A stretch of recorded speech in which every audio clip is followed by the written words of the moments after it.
My name is Casey Kelahan. I am a supervisee in social work here at Full Circle. I've been working here in some capacity since last August and do both individual counseling with folks from the ages of 8 to 72 and also support groups here at Full Circle. I'm also the perinatal loss training manager or training coordinator, excuse me. So working with a program where we'll be working with healthcare providers to talk about providing trauma-informed care to those who have experienced perinatal loss. So that's a little bit about me, and I will turn it over to Ashley for a second so she can introduce herself too. Good afternoon, everyone. Sorry about that. Okay. Me and Casey are in the same room, so on opposite sides of the wall. So we are flipping mute buttons on and off as each of us are taking turns talking.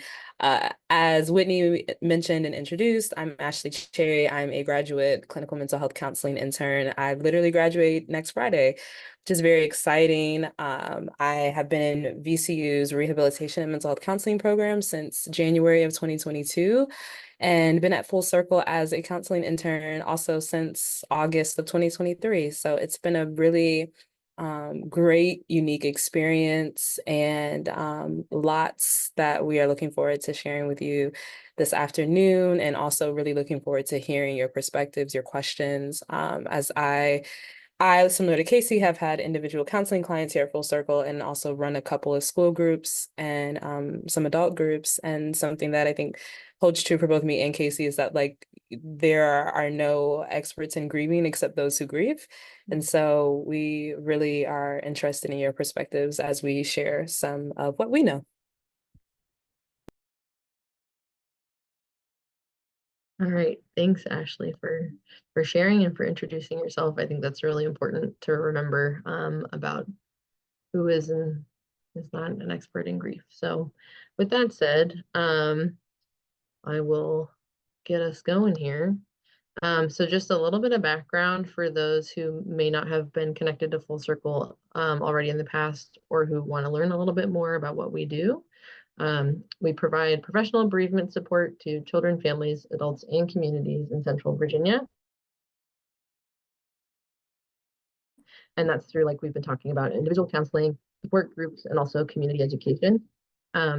So in terms of, what we aim to do, we aim to normalize the grief experience, help folks to learn healthy coping strategies, help people to develop peer support and decrease a sense of isolation that we can so commonly see in the grief journey, and then increasing communication between family members and friends, just to bolster that support also, and then helping folks to prepare for future losses and find ways to remember their loved ones. All right. So our agenda for this afternoon, one, want to discuss some definitions related to grief, talk about different kinds of grief.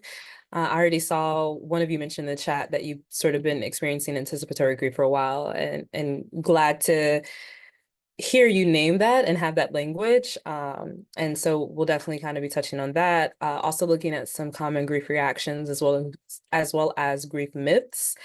Reviewing coping strategies for grievers and for those that are supporting them, and also sharing some resources. So we'll do a more formal kind of Q&A after we've shared all of our slides and presentation, but we'll also be asking you to share. And as we're going and presenting, if there are questions coming up, please put them in the chat. If you're resonating with something, please put that in the chat. Whitney is our chat monitor for the afternoon. So she'll be looking at that and, giving us the cues and letting us know. So, yeah.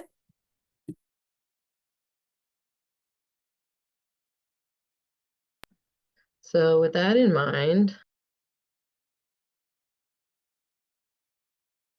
so many ways to define grief.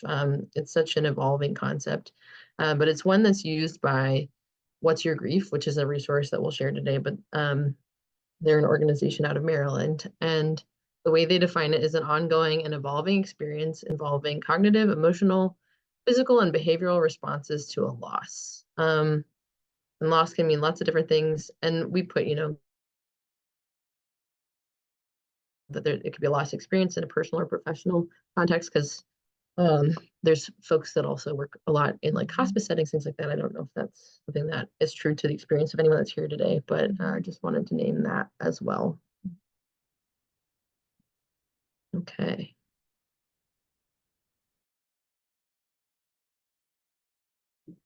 So some definitions with grief, and again, some of you have already sort of named some of these.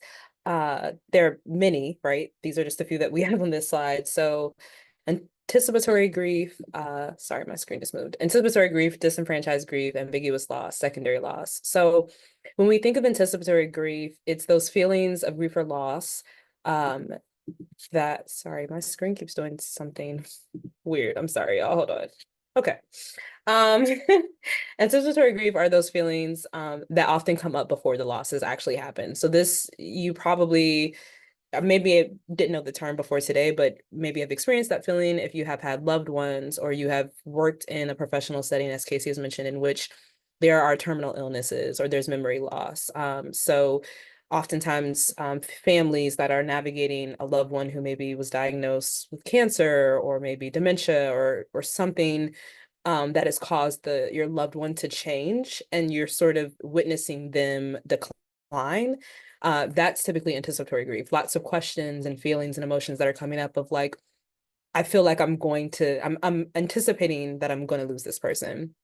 Disenfranchised grief is um, it's a type of grief that's really not openly acknowledged, or it is socially stigmatized in some way, or can't be publicly mourned. So something that I think of, an example I use often with this one is thinking of a a person, male or female, that's lost a partner, and perhaps that partner was like married and they were in an affair with that partner. And so you can imagine, right, publicly mourning the loss of somebody that you were in an affair with, that maybe that person that was married to them did not know about, right? It's really disenfranchised. It's a sort of hiding the grief or having to swallow the grief in a way that doesn't validate the grief experience, and can be very difficult, can complicate grief that could otherwise sort of be openly expressed. Ambiguous loss is, I always point towards 2020 and the pandemic. We all can um, pinpoint to that moment in our society and our culture, of which, it's a loss that doesn't have any clear closure. It doesn't have any clear understanding. It's different from other types of losses. It can be when like loved ones are physically alive, but maybe the relationship has changed. It can be the loss of a job. It can be the loss of normalcy, i.e. March 2020, everything shuts down. We're in this weird space. We're not going to our normal social settings anymore. We're not able to engage with our community in the same way, right? It's very hard to define. It's really kind of hard to conceptualize, is what I think of when I think of ambiguous loss. And then with secondary loss, those are the losses, and to the right of these definitions, you see this graphic, those are the losses that often occur as a result of that primary loss. So the primary loss, as you can see from the graphic, that circle in purple is that person that died, right? The orange circles around it are all of the other losses that have occurred as a result of that loss. And so thinking about like children, maybe who lose a parent, like the surviving parent might be experiencing a loss of income. They might be experiencing that loss of financial security. They're losing a co-parent, right? That support system. They're losing identity. Like they're now going from being married or co-parent to widowed. And so that's kind of how we think about secondary losses there. Case, would you add anything to that? Yeah, thanks for sharing all that, Ashley. I think the things that come up for me in terms of adding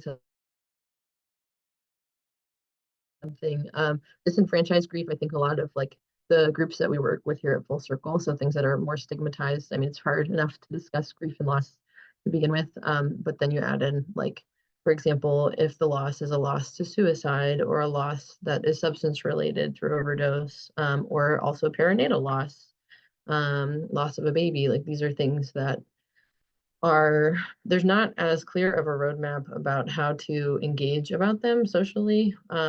So that I would include under the umbrella of disenfranchised grief as well. Um, and yeah, I think that's the main thing that I would add in terms of what you shared. Thank you. Oh, and I want to say too, it's secondary just because it is, it comes as, it's kind of like a cause and effect, not because it's secondary in impact, like those are still really big impacts on folks' lives. So just kind of clarifying that um, terminology. So here we go. Is the graphic showing up right? Okay, so here we have illustrated a couple other important definitions. There are a couple different types of grieving styles, and there's a lot of ways that we can break down how different people grieve. And in this case, we're going to be talking about intuitive versus instrumental grieving. This may be something you've heard about before, but we're just going to run through it really quickly. So there's, I like to think of it as a spectrum. So on one side, maybe the intuitive grieving style, and on the other side, the instrumental grieving style, because most often folks are not entirely under one label or the other. Usually we all draw from a little bit of both. We lay somewhere along that spectrum. So for intuitive grievers, the feeling is really central. So again, like it says here, feelings are intensely experienced. Expressions such as crying and suffering mirror the inner experience. There's a lot of use of expression and of expression of feelings and just experiencing and expressing those feelings out loud, and connecting with others around them. And then with instrumental grieving, it's there might be a little bit more of reluctance to talk about feelings, and more focus on kind of gaining mastery over self and the environment. So more focus on problem solving, maybe engaging more in things like projects that are related to the loss or unrelated, somebody who's like cleaning the house more frequently, or maybe they're engaging in a project specifically related to remembrance.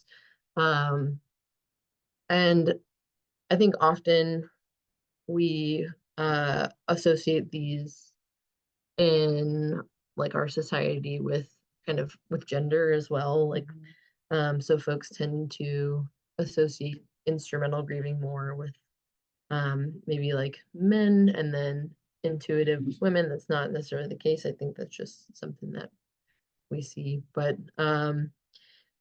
yeah, so but both are healthy ways of grieving.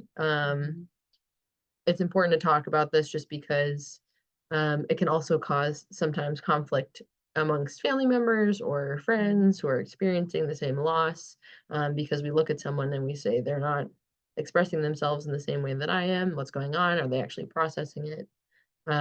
Which are all completely legitimate concerns to have. And it's also important to remember that it could be that they just are a little bit of a different griever. Or if, whichever one that you identify more with, that's normal and understandable. So Ashley, is there anything you'd want to add?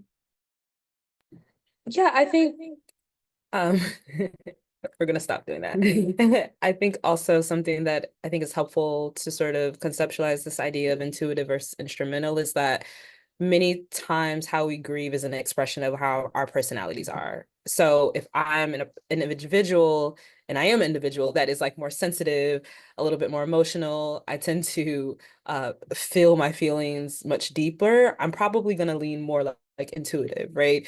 Whereas like some people tend to sort of intellectualize their feelings and they really want to rationalize and understand it from a very logic standpoint, are probably going to lean more instrumental. And as Casey mentioned, both are normal and healthy ways to grieve, right? It's not wrong or bad, right? It's just how you are processing, and it looks really different. And I also want to add, Case, I'm glad that you said about this dynamic existing in families, because a lot of times what I've heard clients or I've heard in groups is like, parents experiencing maybe the loss of a child. One parent is really emotional, is really intuitive, really outwardly grieving, and the other is very all internal. They're processing it, they're trying to make sense of it, they're not showing a lot of external manifestations, and it can cause tension and conflict because it's like, well, you don't care. But that's not really the case. It's just, again, our personalities are really deeply involved in how we express our grief. So yeah, that was really great case. That was great. I think you shared that. All right, so in quotation marks, normal grief reactions. So as it's sort of implied here, right?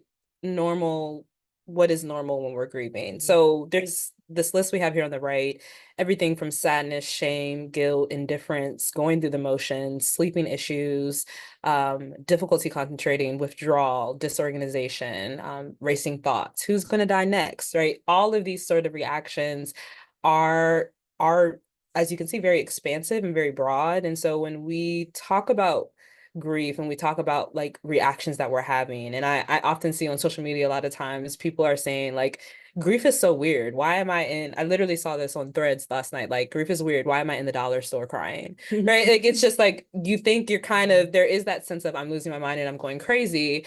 But I think if we reframe that thought and think about it in the sense of something somebody said earlier, losing a limb. If you lose a limb, right, you're going to no longer be able to operate and function in the way that you previously did.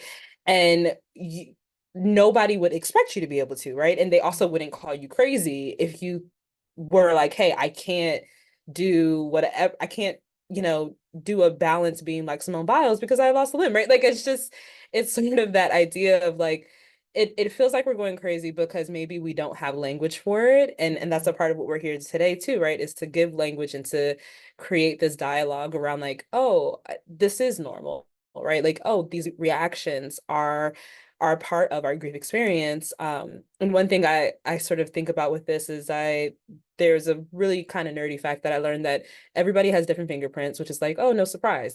But even twins have different fingerprints, obviously, which is how parents a lot of times are able to tell them apart. And so thinking about grief in that way, grief is like fingerprints. People within the same family, same genetics, bloodline are going to grieve very, very differently. And so if grief is more like fingerprints, then that means we're going to have really different reactions to how our grief is. And going back to what I said a moment ago about personality, a lot of this has to do with the expressions of our personality is going to play a big part in how we are reacting. All right, thanks, Ashley. I liked that call back to the loss of limb. That makes a lot of sense.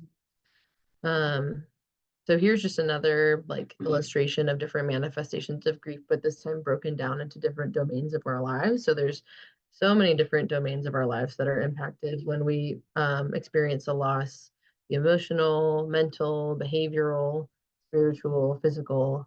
And I think we often think about the emotional piece, perhaps the most when we're talking about grief, just and specifically like certain emotions, right? But it's really such a wide range of experiences that we can have.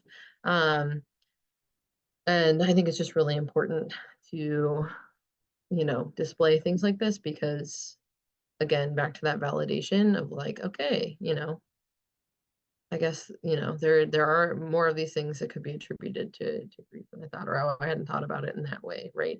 So yeah, I mean, everything from anger to guilt to frustration to regret, relief, big one that comes up for folks that can be difficult to process. And then mentally, things like confusion. Sorry, it looks like a little typo there. Confusion, disorganized thinking, having a hard time concentrating, like especially at work or doing tasks, things like that. Feeling like things aren't real. Feeling a loss of control. These are all things that we commonly see behaviorally, maybe avoiding things that remind you of the person, or conversely, visiting places that do bring good memories, right? Having feeling restless or withdrawing socially or wanting to be around people more. You know, a lot of times, and it can also, I think it's important to say, change day to day. Like there might be a day where you're like, I don't want anyone to talk to me ever again. And the next day you might want to be, you know, surrounded by people. So it really just, or and day to day, minute to minute too, right? Like it's very variable. It kind of goes back to that waves idea. And then under the spiritual, like there's so much that comes up that we, I think, often will question when we experience a significant loss, right?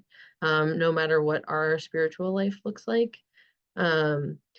And just exploring our spirituality, what this means within the context of our spirituality, if we hold faith or a belief in a God, you know, our relationship to that God, you know, things like that, and reassessing values and beliefs.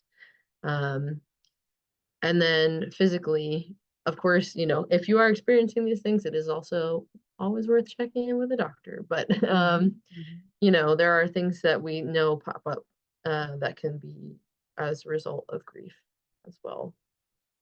So, is there anything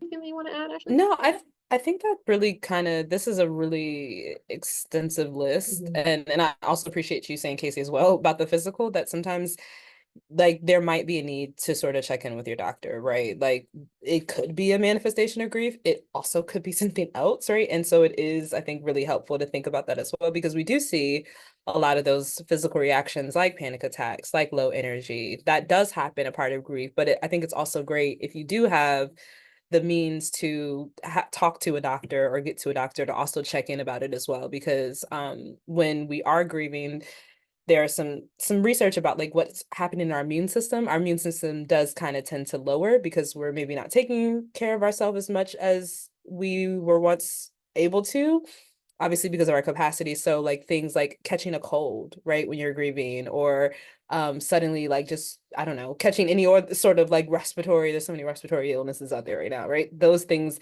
tend to come up because the lack of sleep, the lack of energy, maybe you're not eating as much, or maybe you're overeating. These things sort of do tend to show up as we're grieving, and it can cause us to maybe, you know, get sick. So it's okay to, you know, have that relationship with a medical professional if you are able, and ask those kind of questions. Yeah, and it just is a reminder too that it puts a lot of stress on the body. Okay. Would you like to take this one? All right. Okay.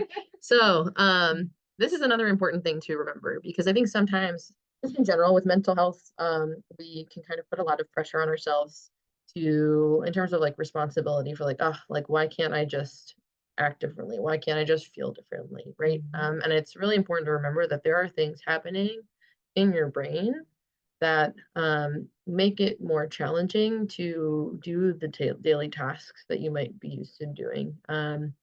After you experience a loss, right?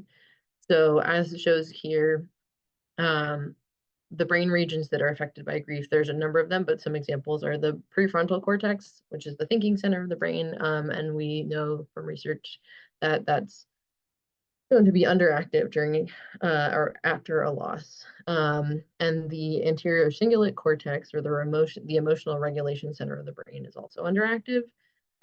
So, and actually just to go back, you know, what do those mean on a day-to-day basis? So with the thinking center of the brain, that kind of goes back to difficulty with those executive functioning skills. So like making decisions, staying organized, things like that. Like there's the activity of that center of the brain is actually changed.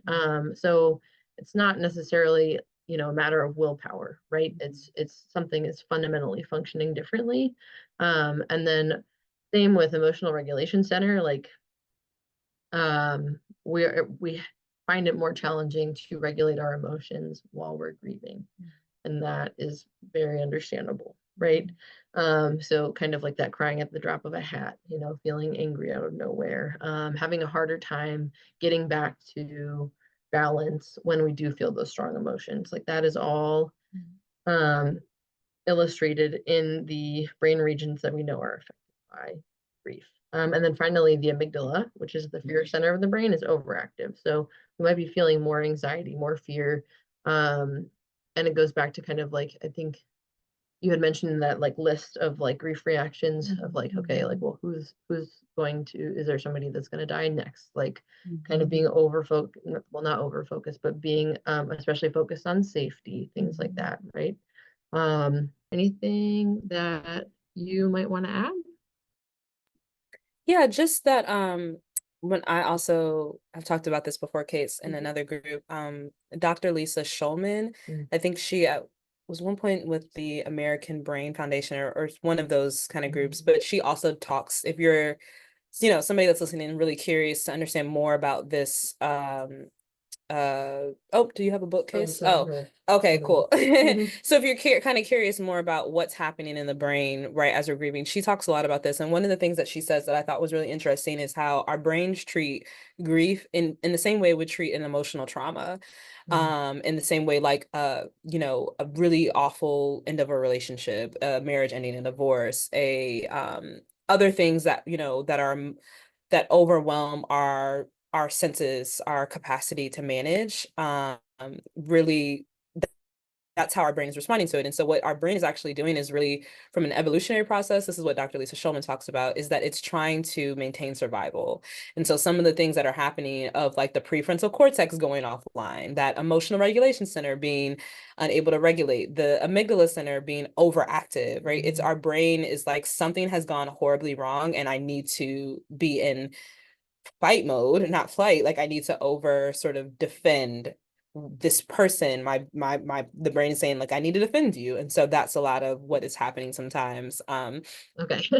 Thank you for sharing that. I think that's all really important to highlight. And especially the part of like, this is all happening because it's protective in a way, right? Like your brain is trying to protect you.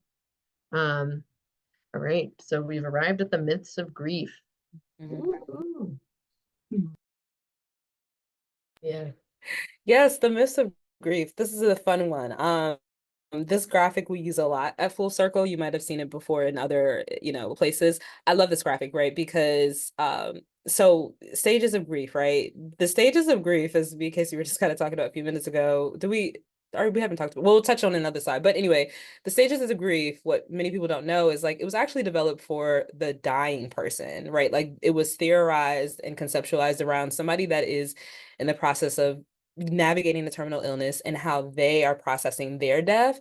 It wasn't intentionally and initially intended for those of us who are navigating the death of somebody else. So it's interesting how it got co-opted to this other sort of things. I'm sure many of you are aware of the 5 stages of grief, right? But that actually was intended for the dying, not for those processing the dead.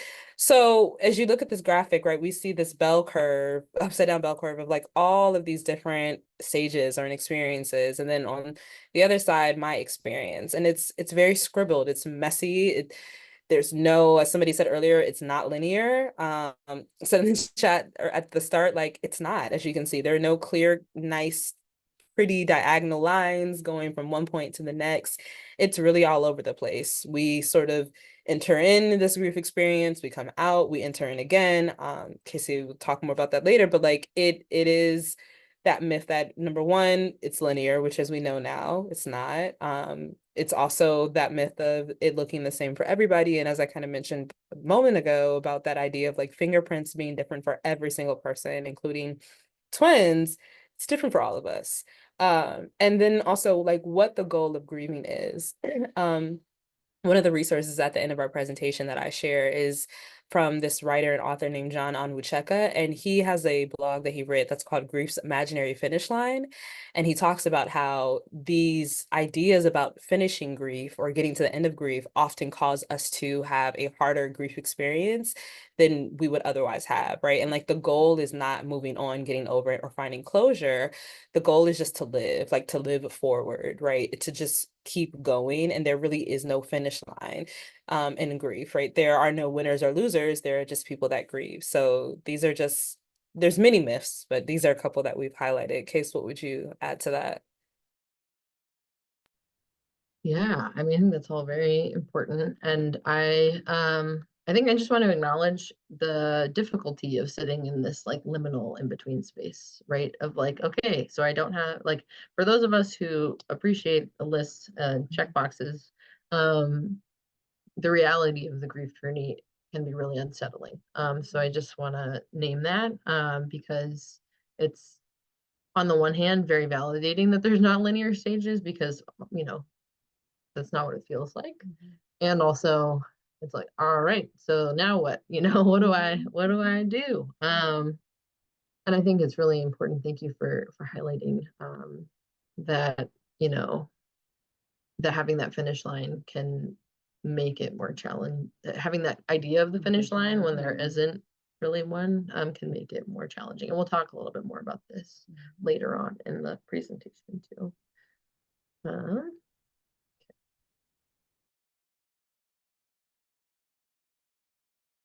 Yeah, so we've gotten to just another like open question, and look, there it is. That each person's grief is as unique as their fingerprint.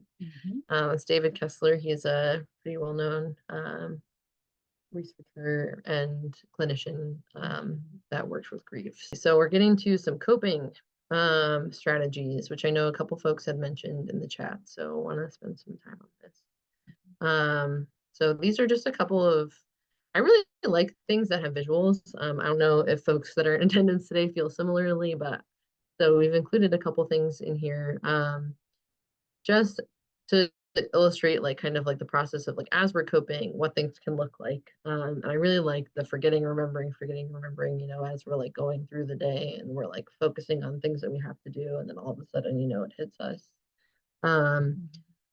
And then also the piece about like this one on the right here, kind of like the platitudes we'll hear from people, and the reality of, still being here without the person that we love, and allowing ourselves space to feel the way that we feel.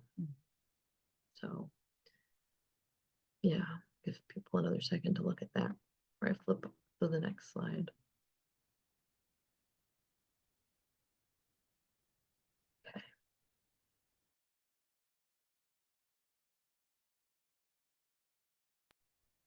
Yeah, so naming and expressing emotions. The graphic that we have here on the right, you might have seen before, a feelings wheel. Yeah, love that you love that feelings wheel, Katie. It's really helpful, right? It's a super useful tool. The way to kind of use the feelings wheel is to think like zoom in, then zoom out. So in the inner parts, we have like some of those core emotions, happy, sad, disgusted, angry, fearful, bad, surprise. And then as we zoom out, we get all sorts of different varying levels of those emotions. We don't like have the language to always describe it. We're like, oh, I feel this thing that feels like, I don't know, anger, but maybe as we dig a little deeper, maybe it's like, okay, I'm not angry, maybe I feel violated, or maybe I feel betrayed, or maybe I feel resentful, which is a very different feeling from just anger. One of the reasons why that feelings wheel tool is really helpful because it helps us to kind of pinpoint the emotion. And when we're able to pinpoint it, I think it helps us to be able to process it. It's hard to process what we can't name or identify. And so over here on the left, like that's the part of grieving, right? Like obviously grief, as we've noted at this point, holds many different emotions. One of the things that we also like to do is think about where is that emotion living in our body? Our body tends to hold, I think about like when somebody surprises us or catches us off guard, right? If we're like in our workplaces, in case you walk by me and I didn't see you, it's like, oh my God, right? Everything in like just doing that, everything tensed in me, and thinking about how just that emotion of like surprise and being caught off guard caused a physical reaction from me, and my body's holding that, right? And thinking, how does grief do that to your body, right? What about grief, obviously everything, caught you off guard, and where are you holding that in your body? So exploring this, using the feelings wheel and other tools to help explore where are my emotions, using journaling, writing them down, movement, right? Somatic work, moving our body, mindfulness and breathing through it, can really help us to work through those emotions and not repress them or suppress or push them down, but acknowledge them for what they are and process our way through them, I would say. Yeah, thank you, Ashley. And I'm seeing that word validate again But I think I want to acknowledge too, just that like a lot of the emotions that come up in grief and in life, but in grief are very uncomfortable, right? So we might not, one of the words we have here is allow, the importance of allowing our emotions. And I just want to acknowledge that, it's easy to say that. It's not always as easy to put into practice, right? So, um, uh, for different people, it looks different where they might feel safe exploring and allowing those emotions. Um, for some folks, it's kind of off the cuff. I know for other people, it works to have like specific times or like settings where they feel safe to explore them. One that, like another technique that I know of, and that also I have actually, I don't know if anyone's watched Shrinking, but it comes up in this TV show, but of like setting a timer even, you know, of like, okay, this is going to be my 15 minutes where I'm going to put on really sad music and I'm just going to let myself feel all the sadness that I'm going to feel, right? Because it's understandable to feel hesitant to approach some of these emotions sometimes too. Yeah. Okay. Okay. All right. So one of my very favorite things that we talk about here at Full Circle is practicing both and thinking. So this is something else that can be really helpful in the grief journey. So we think often um, of like processing emotions or experiencing them one at a time. And especially if they're seemingly opposing, right? But I think it can be really important to give ourselves permission to live in the both and know that we're capable and we have the capacity to experience two things at once, right? So, um, anger that we've lost a loved one and gratitude for the time that we had with them, sadness over a loss, and also joy for the things that we are experiencing presently in our lives. Acknowledging the beauty of life and our relationship to a person, and also the pain that has been caused by their departure, right? So I think that giving ourselves permission to experience both can help to kind of lessen the pressure of like the shoulds, right? Like, well, or the shame almost of like, well, how can I be feeling joy right now when I should be feeling sadness? How can I be feeling hope or noticing beauty when I should be despairing or feeling pain right now? So I think it's just something really important to keep in mind.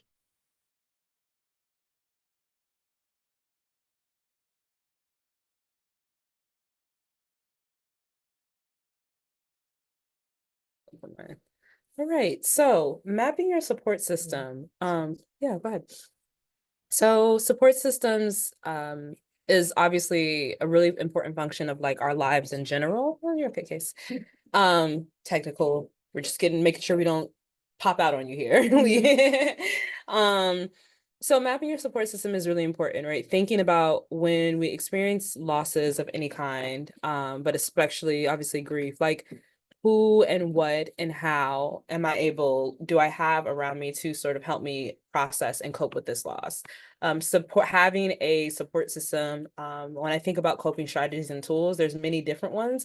I think managing is maybe not the right word. Thinking about our support systems is really going to be a big critical piece to that when we're thinking about coping. So family, friends, coworkers, people you work with, community, people within the community that you are working with, maybe having your own counselor, support groups, spiritual support, pastors, mentors, ministers. And also one thing is like considering creating a map of these different people in these different groups and also writing it down. One thing that I like to note when we talk about support systems and grieving is that the support systems that were previously in place, and many grievers talk about this and acknowledge and are able to acknowledge this, is like many of the support systems that were in place before a loss may no longer be sufficient, right? There might be a need to add to our support system, to build up our support system. Some of this could look like, for example,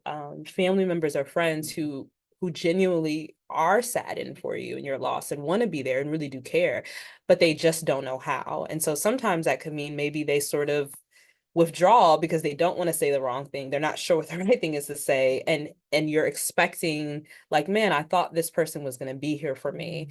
I thought these people were going to be here for me, and they're not, right? And so I think a part of thinking about the support system is being able to allow ourselves, giving ourselves permission to expand our support system. And that's one of the things I think we're both really proud of about Full Circle, is that these support groups that we have really are a great way of expanding our support system, to be able to sit with other people that are navigating similar types of losses, suicide loss, overdose loss, a perinatal loss, a parent loss. It is incredibly, there's that word again, validating, right? Mm-hmm. And it normalizes the loss that we've experienced. And so you can go ahead, Case, to the next slide. Some other things about support system. So this still ties to support system, right? Thinking about, there's many different impacts, as we've talked so far about, many different impacts of grief. Couple of categories that we've sort of put it into is like the impact on self, impact on relationships and support systems, and our impact on functioning. And you can go to the next slide, Case, whenever you're ready. So thinking about option B, when we get to our last slide at the end, is one of the resources that we included. Yeah, option B is really, I enjoy their resources, and it's very accessible.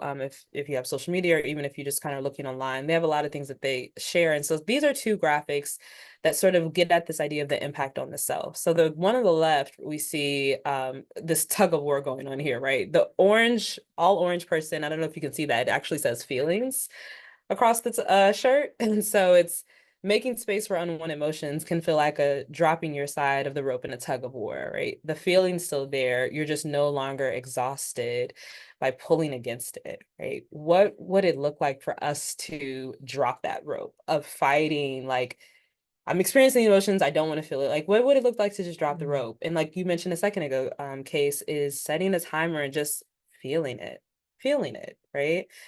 On the right, Rachel Cargill is awesome. She's she's an author and many things, but she's also the founder of this organization called the Loveland Foundation.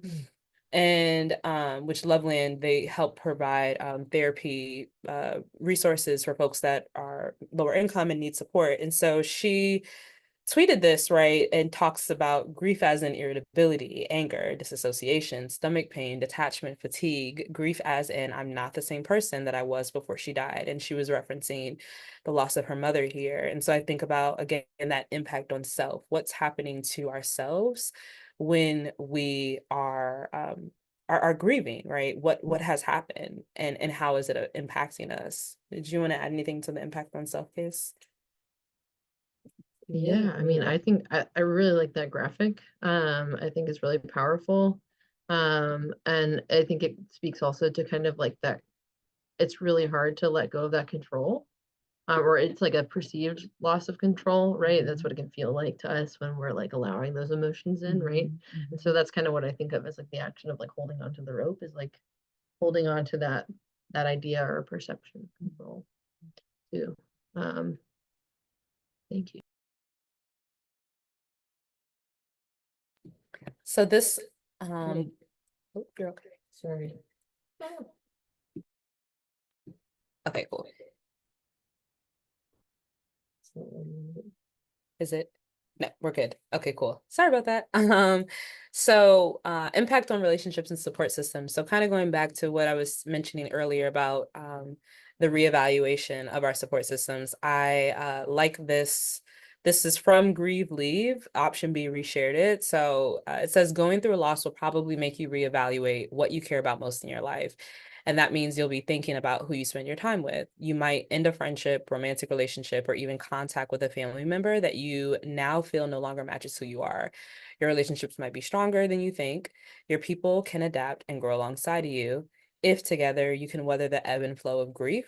Relationships are hard all of the time. Loss makes it harder. But connection can be one of the most important things we do for ourselves when we're grieving. Just want to pause there just to kind of give that. I think there's a lot of powerful things of that statement. So I want to pause and just give that space. All right. Okay.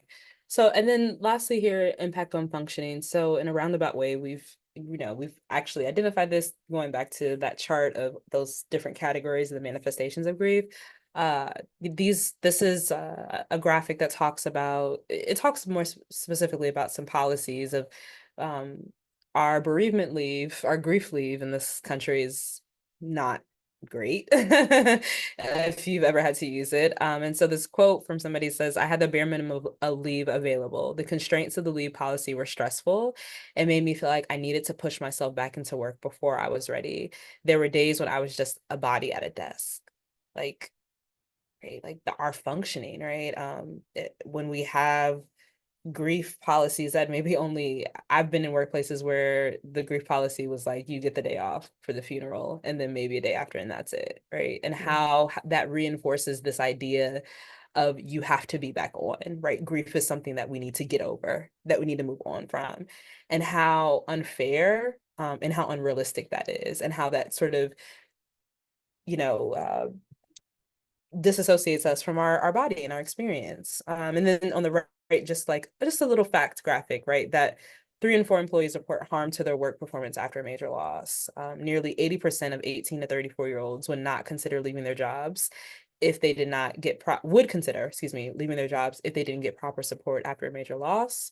And that grief can harm employees' engagement at work, which can lead to higher turnover rates, up to 43%, than those of highly engaged teams. So grief impacts us in every way, as we can see. Yeah, and I think it's important to highlight too, like this, I think this shows that there are systemic factors that impact our ability to grieve. And bereavement leave is certainly one of the big systemic factors that impacts us. Thank you, Ashley. So I'm just looking at the time, so we might move through some of this a little more quickly over the next 20 minutes, so just bear with us. So I love an acronym.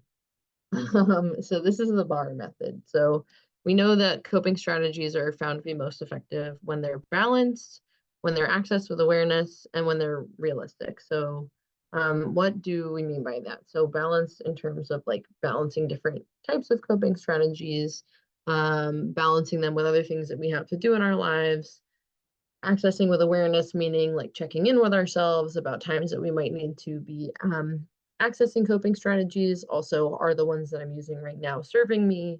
Do I need to reevaluate things like that? And then a realistic being that, as someone who admittedly does not run, it might not be realistic for me to say, hey, I'm going to try this new coping strategy of running 5 miles a day, right?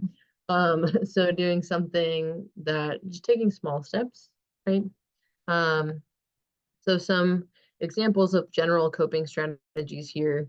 We've broken them down kind of under the physical realm, mental, emotional, and then social.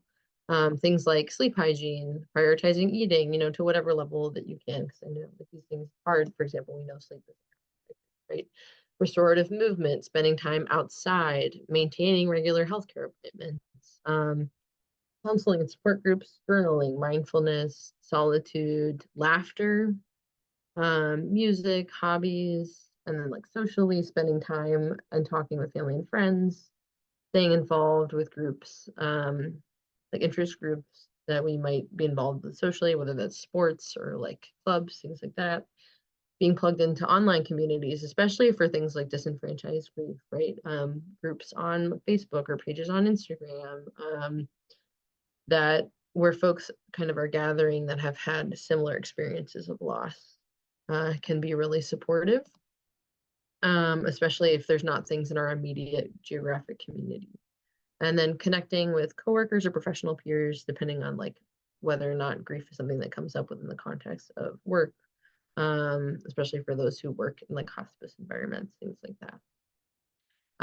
So another piece of coping that we talk about a lot specifically within grieving is staying connected through remembrance. So these are some examples of remembrance activities that folks may engage in or may want to engage in to remember their loved one. Just gonna give a second so folks can review it.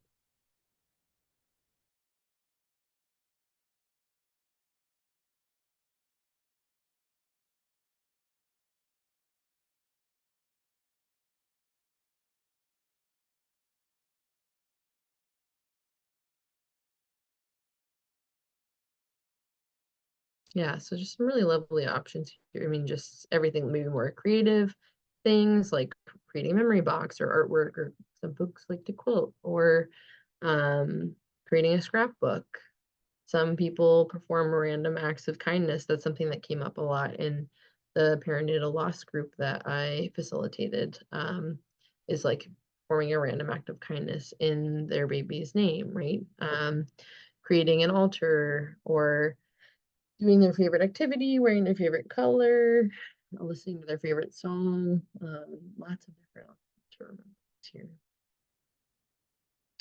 And then something that I wanted to touch on too was just what we call the dual process model of grief. So just kind of thinking about the different coping strategies that we have talked about and the ones that are loss oriented and the ones that might be what we call restoration oriented. So it's very common as we go through the grieving process for us to bounce back and forth between these two types of coping strategies, right? So loss oriented being things like remembrance or specific grief work like therapy or support groups, thinking about our loved one, thinking about grief, missing our old life or the possibilities for the future, right? And then restoration oriented, meaning like figuring out our new life role, making new traditions, kind of like exploring our new identity, um, without that person physically present, forming new relationships and adjusting family roles, things like that. So as we go through the grief journey, we will kind of like vacillate back and forth between these different coping activities.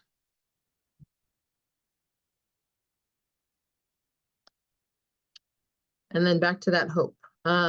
Just want to name that as human beings, we do have a really incredible capacity to like heal through loss and adjust. Um, and that it is possible to find ways to integrate the experience into our lives. And I say this not in a way that invalidates the loss or that minimizes the loss, because of course it still is, a really monumental thing in our lives. But just the way that we experience it does change over time. Um, and perhaps it feels more manageable to carry over time on a more day-to-day basis. So yeah, just a couple little questions to ponder of like what support looks like to you. I think that's a good thing to, a really good prompt to kind of consider, because it looks very, just like grief looks different for everyone, support looks very different for everyone. And also, what coping strategies resonate the most and feel the most achievable to you. I know folks had shared a couple that do resonate with them. So a couple just illustrations that I think can be really helpful. The way that we kind of think about how grief changes over time or how our experience of grief changes over time really kind of is different from person to person, but here's just a couple possibilities to consider. I really like this illustration of where it says, people tend to believe that grief shrinks over time. And what really happens is that we grow around our grief. That may resonate with you, it may not, but I think it's certainly an interesting way to conceptualize it, especially with the jar. Then this is the one that I just came across the other day, and I felt that I needed to include it. It's another way to think about it, right? Of like, if anyone here is a baker, um, so grief from loss is like the butter in a puff pastry. It's huge and imposing and seemingly impenetrable. It sits heavy, smothering everything. But eventually it gets folded in. It's never gone, but instead infiltrates every part. It's there, but softer in texture and flavor, integrated into your life from here on out, informing each moment. Until one day it is simply part of you in a way that feels okay. So that might resonate. Just something to think about. I also just think the croissant is cute. Okay.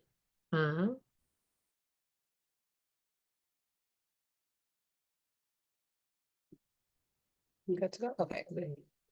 No, I think it's just your volume. It is. I'm trying to get the memories not coming up. There we go. So supporting yourself or others as they're grieving. So some just ideas to think about, especially if you're somebody that's working or supporting grieving people, grieving families, leaving care packages, being specific about how you can help. There's oftentimes, and as all of you kind of named people that you're remembering as we're here today, I'm sure you can remember or imagine when you initially lost your loved one, how there was a lot of like influx of like, what can I do? What can I do? Can I help? Can I bring this? Can I do this? Can I, there's a lot of that in the beginning, which is great. We know that that sort of tends to kind of cascade and trickle down. But I think it's also very helpful, as we've talked about today, how grief impacts the brain, and the grieving person really does not, that executive functioning and decision making is kind of offline a little bit. So when we can be specific about what it is that we want to do or that we will do for our grieving people in our lives, that can be incredibly helpful. I like that this graphic says like every Tuesday I take my friend's dog for a walk to help lighten her load, right? Like, hey, every Friday, I'm just going to leave a meal at your doorstep. If you ever want me to come in and just sit with you, cool. If you don't, I'll just leave the meal there for you, right? I think just being very specific can be really helpful, again, for the person that maybe is experiencing some grief brain and really isn't able to kind of make decisions. Asking questions, how is it today? What's going on? And, asking questions with, I would say, curiosity instead of assumption is always a great way to ask questions. Remembering big dates. So one thing, when one of my college roommates and friends, when she lost her father in 2022, like one thing I immediately did was put it in my phone and my Google Calendar for it to remind me every year. So I don't have to think like, oh crap, today is I already know. So I might send flowers, I might send a text, but just being mindful is really important. Parallel play, that's the idea of you can be doing something together and not necessarily having any conversation. One of the things that me and my best friend, who lives in California now with her husband, we do often is we'll just get on FaceTime with each other and sit there and do like, I'll be in my kitchen cleaning, or I'll be in my room, I'll be doing these things, like, but we'll just sit there and be present. And some of that is just we miss seeing each other and hanging out, but there's also been moments where she's been going through a really tough time, or I've been really going through a tough time, and that's been really like encouraging and helpful, and just not feeling alone. And also acknowledging little dates, right? Like an ordinary Saturday can suck too, right? How is today landing for you? And that, I think, also kind of ties back to maybe doing something. If you think about them, go in maybe, and you have the capacity, maybe going and doing something, maybe saying, hey, can I bring you this? Or I'm going to bring you this, I think is a nice way to remember our loved ones that are grieving. Saying their name. One of the things that me, and I know you two case commonly hear from like grievers that we work with, is like they want to talk about their loved ones. A lot of the time, more than I think on the other side of it, those who haven't experienced loss, we're kind of thinking, oh, maybe I shouldn't talk about it because I don't want to make them sad. But really, more often than not, we hear like, no, please ask me about my loved one. I want to tell you about them. I want to remember them. I want to talk about their memories. And so not being afraid to say, tell me about your dad. Tell me about your son. Tell me about your friend. Letting them be sad is another one. Sadness sometimes I think can be more uncomfortable for us that's not experiencing the loss than maybe for the person that is. And so there is that sort of like, we can sometimes experience, I think, that urge of like, oh, they're about to get sad. Let me do something to like not make them feel sad. Like, how can I move past it? Yeah, I need to letting them be sad is huge, right? And validating, again, just that a lot of times when people don't want to let us be sad, it's more about how they're uncomfortable, right? They are having a reaction to your reaction, and that doesn't have anything to do with you. And I want to name that and validate that, so that it's not, you're not carrying that, right? Of something is wrong because I'm sad. Well, maybe no, it's not. It's just maybe that person isn't just that person that you can sit with and hold sadness space with. So that goes back to even support systems, thinking about who are the people that I can just be around and be sad and they won't make me feel weird about it. Being awkward. If you don't know what to say or do, just be silent. Like, just be a little weird, like, oh, I don't know. Like even this graphic. So well, I wish I knew what to say. That's okay. that happens. Like it's a monumental loss that your loved one or person is experiencing. And so there is that moment sometime of like, ooh, like even us, like me as the counselor, I'm like, I have moments where I'm like with friends, right? Of like, oh, I don't know what to say.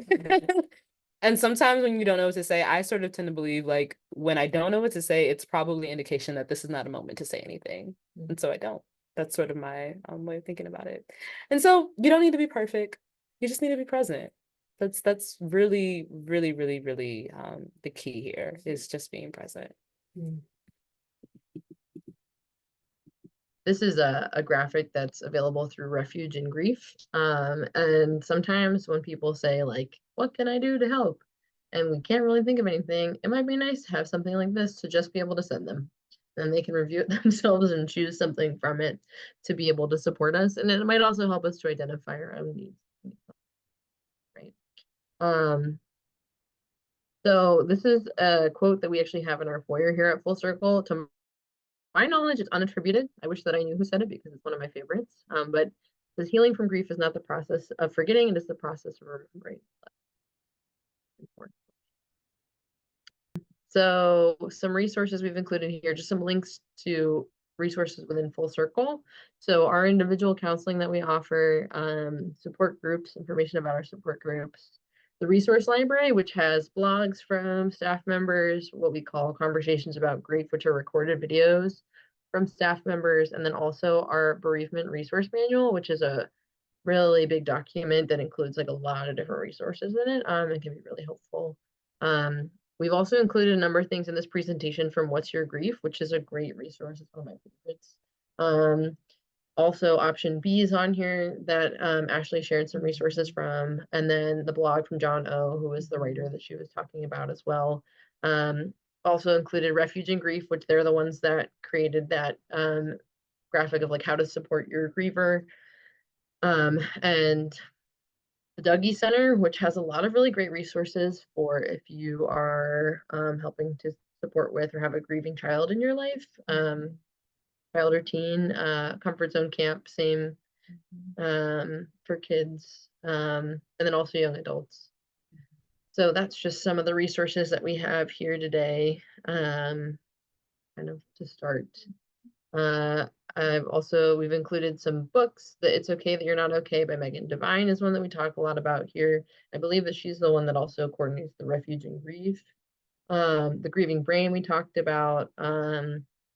Grief is Love is another good one. We talk a lot about kind of like grief being the other side or love being the other side of the grief coin of like we grieve because we love someone. And then Understanding Your Grief, which does also have an associated journal, which I think is pretty cool. It's by Dr. Alan Wolfelt, who's another leading grief researcher and clinician in the field. So let's see, just kind of to conclude. So I really like this. This is like the Bill of Rights for grievers.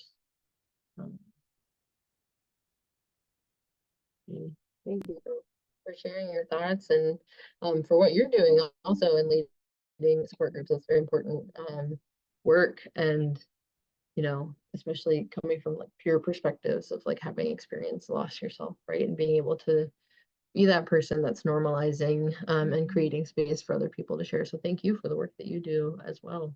And you know, I don't want to speak for both of us, but it really is an honor to be in this work and to be able to work with Full Circle and to work with folks like you all and the folks that we work with in individual counseling and support groups.